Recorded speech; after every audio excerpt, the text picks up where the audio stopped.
তো ভেজ সবজির জন্য যেগুলো লাগে সেগুলো হচ্ছে ফুলকপি দিয়েছি, বিট বেশি করে দিয়েছি, গাজর ফুলকপি দিয়েছি, আর আলু খুব অল্প দিয়েছি, আর 4টে কাঁচা লঙ্কা দিয়েছি। এবার শুরু হবে কিভাবে করব।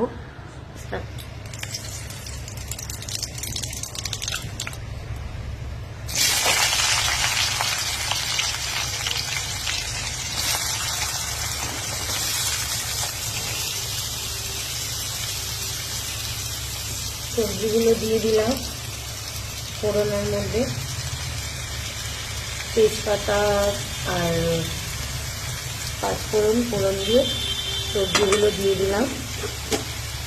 দিয়ে দেওয়ার পর নাড়াচ্ছি। তোমাদের একটা জিনিস স্কিপ করে দিয়েছি, আর একটা ইনগ্রিডিয়েন্ট দিই আমি, আর একটা জিনিসও দিই, সেটা পরে দেখাবো।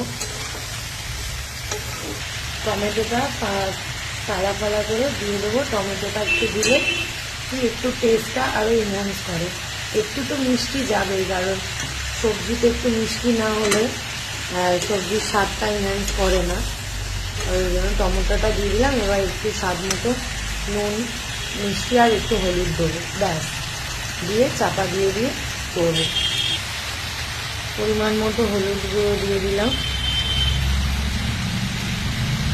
পরিমাণ মতো, আমার একটু বেশি সবজিটা আজকে হচ্ছে, তাই বেশি হলুদটা গেল। আর পরিমাণ মতো নুন দিলাম। তোমরা তোমাদের স্বাদ মতো দেবে। দেখো, চিনি আমি দিয়ে দিয়েছি স্বাদ মতো, তোমরা তোমাদের স্বাদ মতো দিয়ে দেবে। তারপরে এই যে একটু ভাজা করছি। এবার চাপা দিয়ে একটু ভাজা করে যে ফুলকপিগুলো মজে যাবে, তারপর আমি সামান্য উষ্ণ গরম জল দিয়ে ঢাকা দিয়ে দেবো। তারপরে আবার আসছি। দেখো, ঢাকা দিয়ে ভাজছি। অলরেডি মজতে আরম্ভ করে দিয়েছে। এইগুলো তো আমি যা সাইজে কাটি অলরেডি গোল সিদ্ধ হবে, কিন্তু এই ফুলকপিগুলো একটু বড় সাইজের, কারণ ছোটো সাইজের আগের বার কেটে রেখেছিলাম, পুরো গলে যায়, পুরো মিশে যায়। তাহলে ফুলকপি দেওয়ার মানে কি বলো, যদি মিশেই যায়।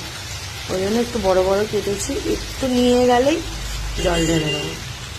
Last but not the least, তোমাদের কাছে যদি এই মশলাটা থাকে তাহলে দিয়ে দেবে, স্বাদটা জাস্ট ওয়ান্ডারফুল হয়ে যাবে। দেখো, সানরাইজ সবজি মশলা।